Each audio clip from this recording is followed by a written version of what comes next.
बेटी के बोझ। गांव के बाहर हम अपने दोस्त के साथ ठंड से बेचैन के लिए सूखी हुई लकड़ियों को बेन कर जला रहे थे। पूस के महीना होने के कारण कनकनी भी काफ़ी बढ़ चुका था। यदि हाथ गर्म करते तो ठंड से पैर सून हो जा रहे थे। ठंड इतनी कि अगर कोई गलती से एक दूसरे को भी छू ले तो पूरी शरीर में बिजली कूद जाती थी। लेकिन इस ठंड में भी वृद्धन काका हाथ में टोकरी और एक छोटी सी बोरी लेकर खेत की तरफ निकल दिए थे। वृद्धन काका के कुल 4 बेटियां थीं, जिनमें से 2 की शादी हो चुकी थी और 2 की विवाह होने अभी बाकी थे। बड़ी बेटी की विवाह हुई थी तब काका पूरी गांव वालों को विवाह में शामिल किए थे और पूरी धूमधाम से विवाह हुई थी।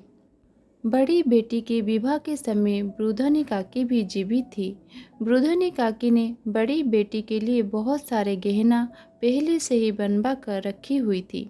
जब बड़ी बेटी की विवाह हुई तब काकी ने एक एक करके सभी गहने देकर विदा की थी।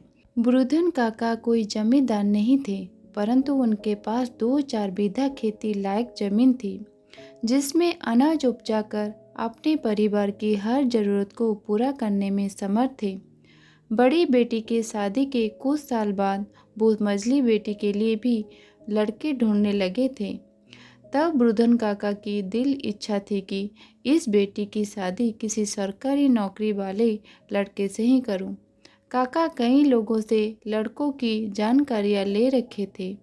इस जानकारी में से ही एक बगल के गांव के सरज मास्टर साहब का एक बेटे था, जिसका नौकरी इस बार रेलवे में लगी थी। काका का बहुत ही मन हुआ कि मझली बेटी की शादी इस घर में करे। उसके बाद उन्होंने शादी के लिए सरज मास्टर से मुलाकात किया। बड़ी बड़ी आंखें, हंसमुख चेहरा के साथ खड़ी नाक अलावे उन्हें सेवा करने वाली बहू की तलाश थी। वृद्धन काका के मझली बेटी को देखने के बाद मास्टर साहब का तलाश इन पर ख़त्म हो गई थी।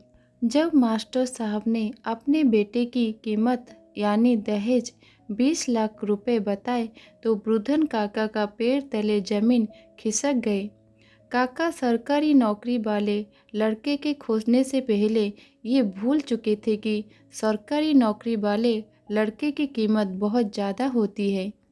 फिर भी काका ने हिम्मत दिखाते हुए कुछ दहेज के पैसे ऊपर नीचे करने को कहा, लेकिन मास्टर साहब ने दहेज की रकम कम करने से साफ मना कर दिया। वृद्धन काका का दिल बैठ गया, लेकिन काका ने हार नहीं मानी और अपने 4 बीघी जमीन से 2 बीघा जमीन अपने मझली बेटी की शादी के लिए कुर्बान करने को तैयार हो गए। आखिर काका ने भी ठान ही लिया था कि अगर मझली बेटी की शादी करूंगा तो किसी सरकारी नौकरी वाले लड़के से ही। शादी पक्की हो गई थी और दोनों तरफ से शादियों की तैयारी चल रही थी। काका ने दहेज के लिए अपनी 2 बीघा जमीन बेच दिए थे। जमीन बेचने का तो बेच दिया, लेकिन जमीन बिकने का ट्रेस उनके मन में रह गए। आखिर वो चिंतित भी क्यों नहीं होते। अभी तो बेटियों की शादी भी तो करनी बाकी थी। शादी तो सुखी संपन्न हुआ, लेकिन काका का चिंता दिन पर दिन और बढ़ने लगी, क्योंकि अभी भी 2 बेटियों की शादी जो करना था। ऊपर से गांव वाले अलग ताना देते थे। एक बेटी की शादी सभी जायदाद बेचकर कर दिया, तो अब इन दोनों बेटियों की शादी कैसे कर। इस तरह की कई ताने सुनने को मिलता था।